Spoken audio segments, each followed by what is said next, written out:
Lecture du livre du prophète Habacuc. Combien de temps, Seigneur, vais-je appeler sans que tu entendes, crier vers toi violence sans que tu sauves? Pourquoi me fais-tu voir le mal et regarder la misère? Devant moi, pillage et violence, dispute et discorde se déchaînent. Alors le Seigneur me répondit, tu vas mettre par écrit une vision clairement sur des tablettes pour qu'on puisse la lire couramment. Car c'est encore une vision pour le temps fixé. Elle tendra vers son accomplissement et ne décevra pas. Si elle paraît tarder, attends-la. Elle viendra certainement sans retard. Celui qui est insolent n'a pas l'âme droite, mais le juste vivra par sa fidélité. Les premiers versets de ce texte ressemblent au livre de Job. Combien de temps, Seigneur, vais-je appeler sans que tu entendes, crier vers toi violence sans que tu sauves? C'est un cri de détresse, d'appel au secours devant le déchaînement de la violence. C'est aussi et surtout le cri de la détresse suprême, celle du silence de Dieu. Ce cri-là est toujours d'actualité.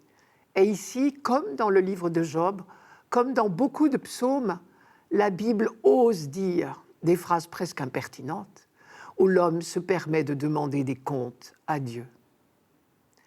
La violence dont parle Habacuc ici, c'est celle de l'ennemi du moment, Babylone. Il l'appelle les Chaldéens, traduisez les armées de Nabuchodonosor. Nous sommes donc vers 600 avant Jésus-Christ. L'ennemi numéro 1, il n'y a pas longtemps encore, c'était les Assyriens de Ninive. Mais ils ont été écrasés par Babylone, qui est désormais la puissance montante au Moyen-Orient. Et depuis que le monde est monde, les mêmes horreurs de la guerre se répètent. On les devine ici. Devant moi, pillage et violence, dispute et discorde se déchaînent. Mais Habacuc ne perd pas la foi pour autant. Dans un autre verset, il ajoute « Je guetterai ce que dira le Seigneur Dieu ». Et dans cette expression « je guetterai », il y a au moins deux choses.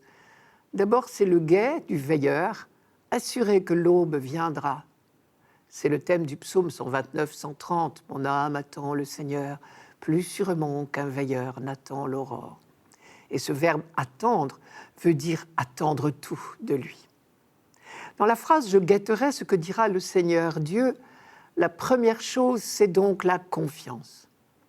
La deuxième chose, c'est la conscience que son interpellation est un peu osée. Le prophète Habacuc a demandé des comptes à Dieu et il s'attend à être rappelé à l'ordre. Je guetterai ce que dira le Seigneur Dieu. Or, chose intéressante, Habacuc ne se fait pas rappeler à l'ordre. La réponse de Dieu ne lui fait aucun reproche. Il l'invite seulement à la patience et à la confiance. Les heures de victoire de l'ennemi ne dureront pas toujours. Je cite, « Le Seigneur me répondit, tu vas mettre par écrit une vision clairement sur des tablettes pour qu'on puisse la lire couramment. » C'est encore une vision pour le temps fixé. Elle tendra vers son accomplissement et ne décevra pas. Si elle paraît tarder, attends-la.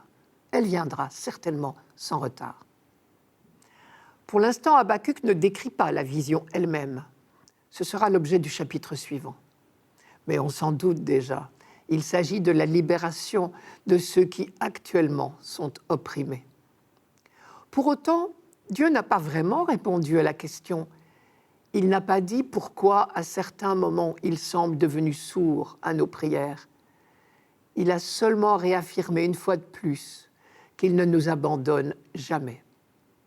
Si bien que le message d'Habacuc semble bien être dans les épreuves, même les plus terribles, la seule voie possible pour le croyant, c'est de garder confiance en Dieu. Accepter de ne pas comprendre, mais ne pas accuser Dieu. Toute autre attitude nous détruit. La méfiance à l'égard de Dieu ne nous fait que du mal. C'est probablement l'un des sens de la formule finale de ce texte. Le juste vivra par sa fidélité. Pour le dire autrement, c'est la confiance en Dieu qui nous fait vivre. Le soupçon ou la révolte nous détruit. En revanche, il est permis de crier notre souffrance. Si la Bible, dans le livre de Job, comme dans les psaumes, nous fait lire les cris de détresse et même les reproches faits à Dieu, c'est qu'un croyant a le droit de crier sa détresse, son impatience de voir cesser la violence qui l'écrase. Je reprends la dernière phrase. Celui qui est insolent n'a pas l'arme droite, mais le juste vivra par sa fidélité.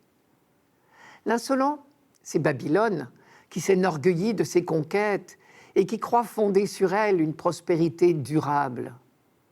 Le juste, lui, sait que Dieu seul fait vivre. Et à ce sujet, l'exemple le plus célèbre dans l'histoire d'Israël, c'est Abraham. Quand il a quitté son pays, sa famille, sur un simple appel de Dieu, il ne savait pas bien où Dieu le conduisait, vers quelle destinée. Quand, encore sur un appel de Dieu, Abraham s'apprêtait à offrir son fils unique, il ne comprenait pas, mais il a continué de faire confiance à celui qui lui a donné ce fils. Et là encore, sa foi les a fait vivre, lui et son fils. C'est au chapitre 22 de la Genèse. Le texte biblique dit de lui, « Abraham eut foi dans le Seigneur, et cela lui fut compté comme justice. » Chapitre de la Genèse, chapitre 15, verset 6. Dernière remarque, quand Habakkuk parle de Babylone, il dit les Chaldéens, entre parenthèses, c'est l'Irak aujourd'hui. Mais souvenons-nous, Abraham lui-même était un Chaldéen. Et Abraham est qualifié de juste par la confiance qu'il a manifestée envers Dieu. Alors que les Chaldéens, ses compatriotes, quelques siècles plus tard, sont traités d'insolents, qui n'ont pas l'âme droite. On peut en déduire que la justice n'est pas une affaire d'origine, de race ou de circoncision, donc de religion, mais seulement d'attitude du cœur.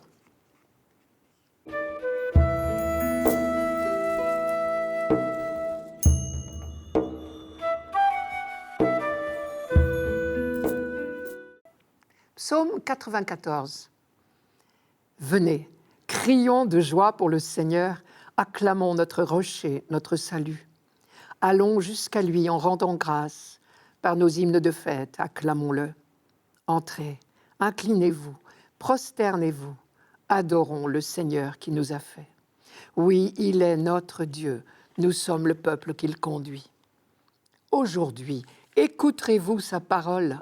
Ne fermez pas votre cœur comme au désert, où vos pères m'ont tenté et provoqué. Et pourtant, ils avaient vu mon exploit. Nous sommes au temple de Jérusalem. Les pèlerins se pressent sur les marches du temple pour une grande célébration. Venez, crions de joie pour le Seigneur, acclamons notre rocher, notre salut.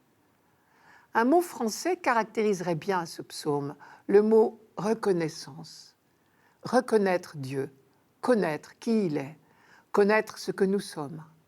Et alors, la reconnaissance nous envahit. Reconnaître Dieu d'abord, notre Créateur, mais plus encore notre Libérateur. Adorons le Seigneur qui nous a fait. Nous lui devons la vie, mais surtout d'être un peuple. Il est notre Dieu, nous sommes le peuple qu'il conduit. Cette expression est un rappel de l'Exode, nous sommes son peuple. C'est la formule même qui désigne l'alliance. Chaque fois qu'on rencontre cette formule dans la Bible, c'est un rappel très explicite de l'alliance. Je serai votre Dieu et vous serez mon peuple. Tout semble si simple de faire confiance à ce Dieu qui nous conduit et nous protège, à ce Dieu qui nous a délivrés de l'esclavage en Égypte.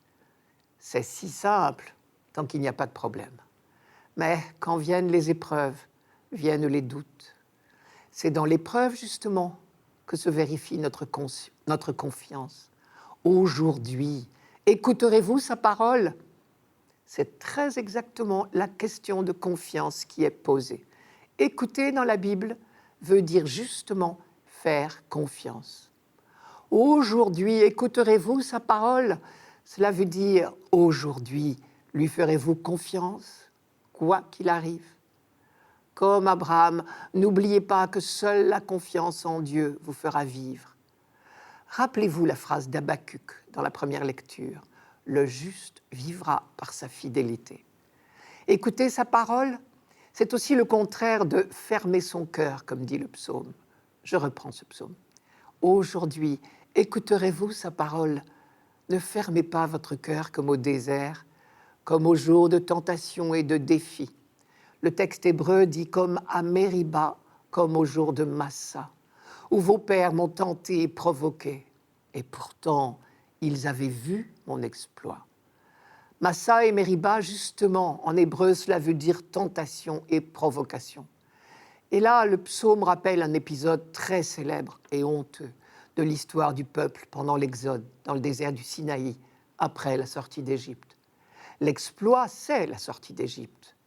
Le peuple a reconnu là, dans sa libération miraculeuse, l'exploit de Dieu.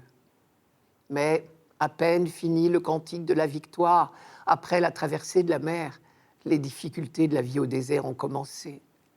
Et alors la confiance du peuple a été mise à rude épreuve. L'épisode de Massa et Mériba est resté célèbre dans la mémoire d'Israël comme l'exemple type de notre tentation de soupçonner Dieu dès la première difficulté. Je vous rappelle cette histoire. Cela se passait à Réphidim, en plein désert. Après la traversée de la mer des Joncs, Israël s'est retrouvé libre, certes, mais dans le désert, avec tout ce que cela comporte, faim, soif, danger de toutes sortes. Saurait-il faire confiance à son libérateur ? Si Dieu a pris la peine de libérer son peuple de l'esclavage, ce n'est pas pour le laisser mourir dans le désert. Mais dès la première soif, dès le premier manque, cela a mal tourné. Le peuple s'est mis à regretter son esclavage. Sa liberté toute neuve était bien peu confortable. En Égypte, on était esclave peut-être, mais on survivait. Et puis de loin, maintenant, l'Égypte n'apparaissait plus aussi terrible. L'éloignement atténue les mauvais souvenirs, c'est connu. Dans le désert, le peuple a eu soif. Cet épisode de Massa et Mériba est raconté au chapitre 17 du livre de l'Exode. Je vous en donne juste quelques lignes. Là-bas, le peuple eut soif, et le peuple murmura contre Moïse. « Pourquoi nous as-tu fait monter d'Égypte ? Pour me laisser mourir de soif, moi, mes fils, mes troupeaux ?» Cette phrase a deux sens, je crois. D'abord, ils disent à Moïse, « Tu t'es bien mal débrouillé, c'est pour en arriver là ?» Mais le deuxième sens est bien pire. Peut-être, après tout, était-ce une machination pour qu'on meure tous ici, dans ce désert ? Si on avait voulu se débarrasser d'eux, ce désert, c'était l'idéal. Et on s'est mis à faire un véritable procès d'intention à Moïse et à Dieu. Après tout, le Seigneur, il est avec nous ou contre nous ? Et la révolte a grondé. Le texte dit que le peuple murmure. Mais ce mot est certainement plus violent que dans notre français d'aujourd'hui, puisque Moïse dit à Dieu, « Si cela continue, ils vont me lapider. » Alors Dieu intervient et l'eau jaillit du rocher. Nous retrouvons l'expression du psaume « Dieu mon rocher ». Mais il eût été plus juste de faire confiance. Dans la souffrance, nous l'avons vu avec le livre d'Habakkuk dans la première lecture, nous pouvons crier, supplier, interpeller Dieu, mais jamais douter de lui. Massa et Mériba, ces deux mots signifient ce soupçon qui risque à tout instant de ressurgir. Chaque jour, ce psaume nous rappelle le choix de la confiance, sans cesse à refaire. Aujourd'hui, écouterez-vous sa parole. Ne fermez pas votre cœur comme au désert, comme au jour de tentation et de défi, où vos pères m'ont tenté et provoqué. Et pourtant, ils avaient vu mon exploit. Chaque jour est un jour neuf. Aujourd'hui, se décider à faire confiance est de nouveau possible.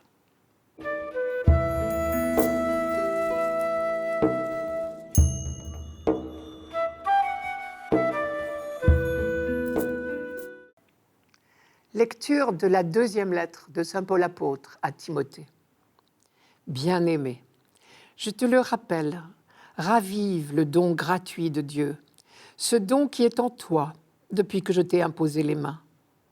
car ce n'est pas un esprit de peur que Dieu nous a donné, mais un esprit de force, d'amour et de pondération.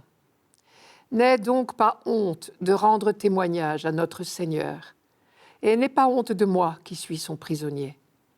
Mais avec la force de Dieu, prends ta part des souffrances liées à l'annonce de l'Évangile.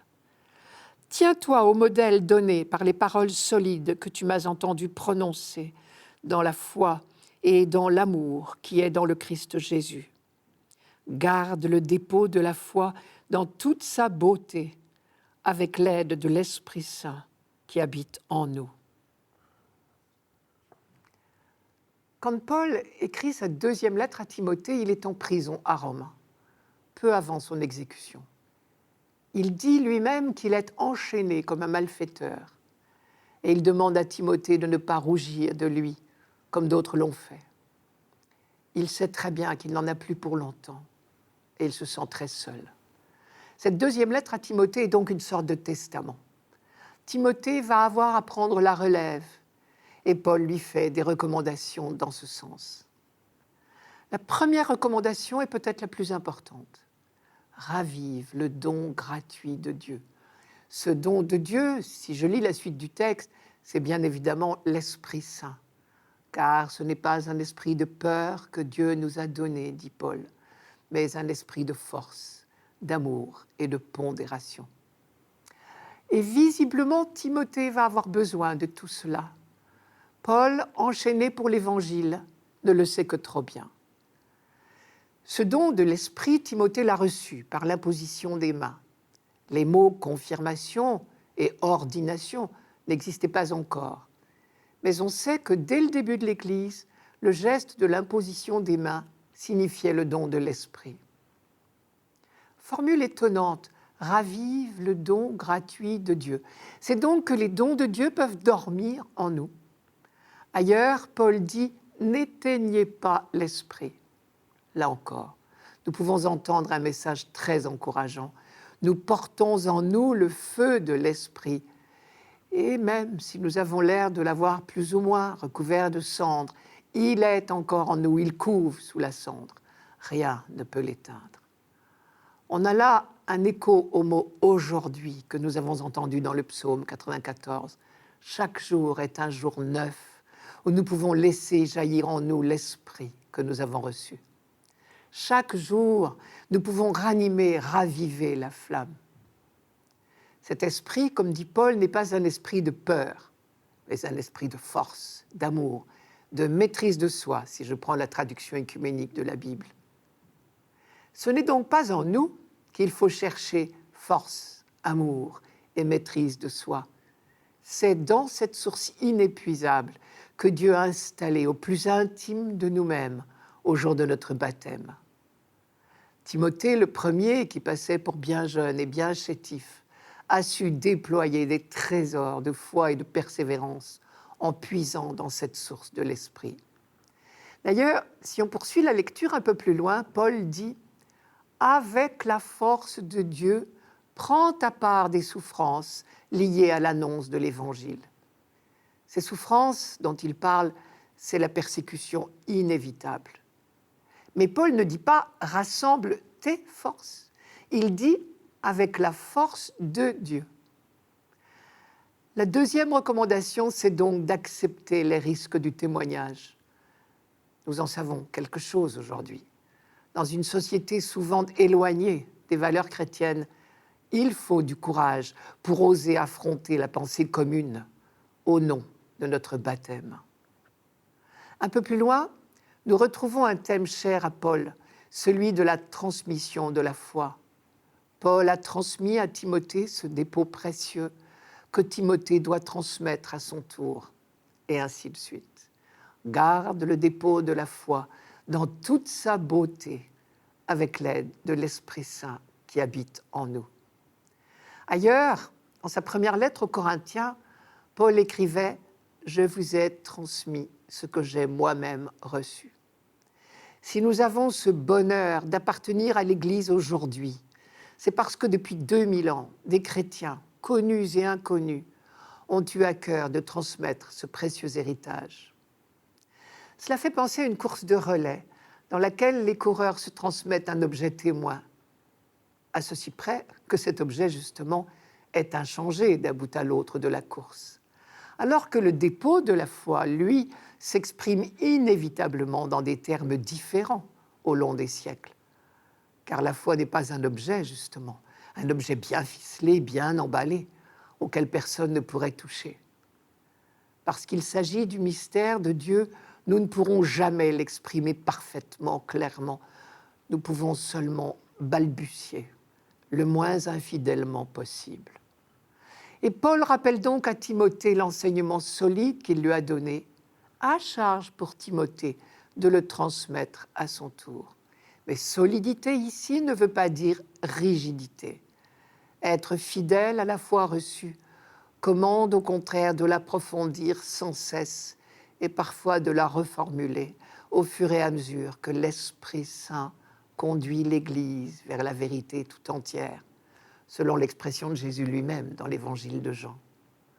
Au long des siècles, c'est bien la mission des théologiens de chercher inlassablement à mieux comprendre et mieux transmettre le mystère du projet de Dieu et de son accomplissement en Jésus-Christ. Paul lui-même, au long des années, a été amené à préciser sa pensée, à formuler toujours mieux le précieux dépôt de la foi. La vraie fidélité ne se contente pas seulement de répéter. Les évangélisateurs ne sont pas des perroquets, car la foi n'est pas un discours, c'est d'abord un art de vivre en présence de Dieu, dans la confiance.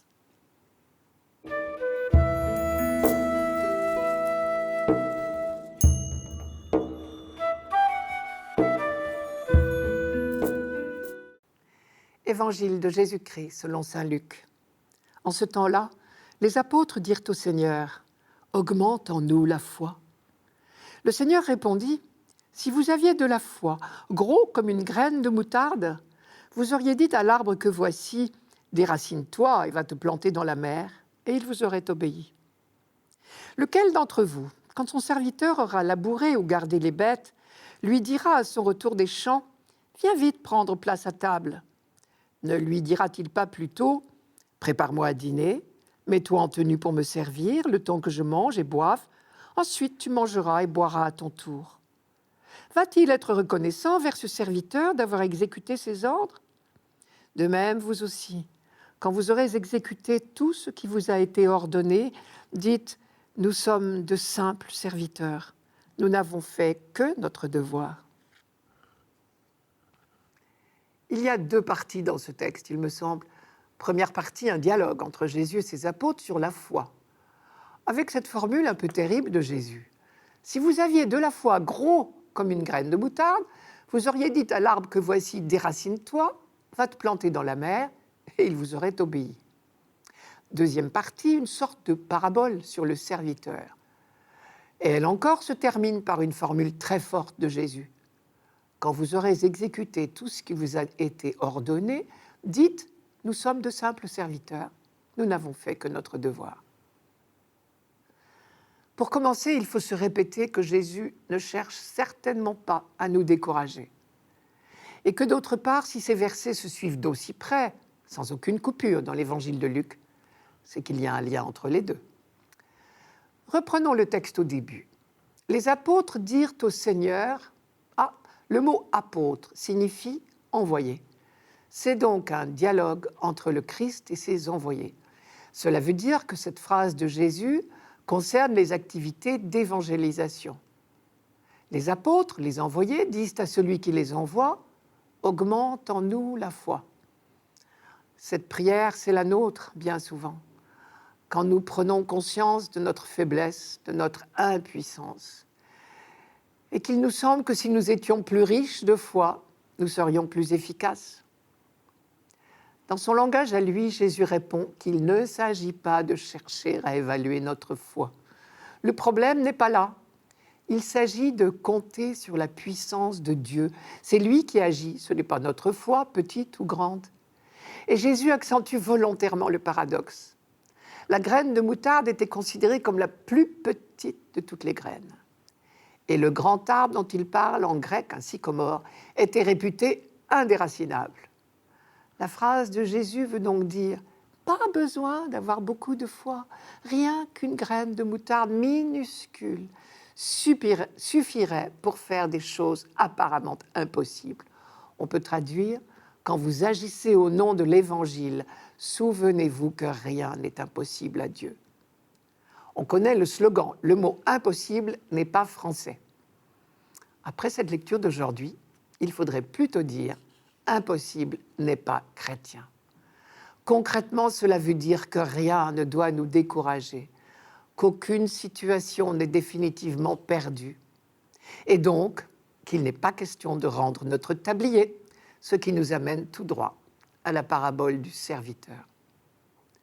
L'expression employée ici est « simple serviteur », ce qu'on peut traduire « vous n'êtes que des subalternes », c'est-à-dire au service d'une tâche qui vous dépasse. Et heureusement, qui de nous se sentirait les reins assez solides pour porter la responsabilité du royaume de Dieu? Ces phrases de Jésus ne sont donc pas dures ou inquiétantes, elles sont au contraire encourageantes. Oui, nous ne sommes que des subalternes. Oui, la responsabilité ne repose pas sur nous. Quel soulagement! Mais nous ne sommes pas inutiles pour autant. Si le serviteur était vraiment inutile, aucun maître ne le garderait. Si Dieu nous prend comme serviteurs, c'est qu'il veut avoir besoin de nous. Si Jésus a choisi des apôtres, si sa parole, les ouvriers de la moisson sont trop peu nombreux, continue à résonner depuis 2000 ans, c'est qu'il veut avoir besoin de notre collaboration. Nous sommes quelconques, oui, mais avec notre petit travail quelconque, il fait sa moisson. Dieu nous associe à son œuvre. Cela peut nous remplir de fierté, mais sans nous inquiéter, il nous demande seulement d'être ses serviteurs. Le responsable, c'est lui. Presque toujours, quand on contacte une maman pour faire le catéchisme, ou des jeunes parents pour aider à la préparation des baptêmes, et j'aurai d'autres exemples sous les yeux, vous aussi, presque chaque fois, la personne contactée commence par dire « mais je ne suis pas capable », ce qui est la pure vérité. Aucun de nous n'est capable. Ce sont ceux qui se croiraient capables du royaume qui seraient dangereux. Il nous suffit d'un peu de foi et le Seigneur fera le reste. C'est le sens de la dernière phrase. Quand vous aurez exécuté tout ce qui vous a été ordonné, dites « Nous sommes de simples serviteurs. Nous n'avons fait que notre devoir. » Par là, je crois, Jésus nous suggère deux attitudes. Premièrement, il nous invite une fois de plus à sortir de la perspective des mérites ou des récompenses. Mais surtout, il nous invite à rester sereins dans l'exercice de notre mission. C'est lui le maître de la moisson, pas nous. Alors on comprend mieux le lien entre les deux parties de ce texte. Le message est bien le même. Il suffit d'un peu de foi, si peu que nous en ayons. Cela suffit à Dieu pour faire des miracles. Encore faut-il la mettre à son service. Finalement, nous avons peut-être ici une définition de la foi, une confiance inébranlable en la puissance de Dieu.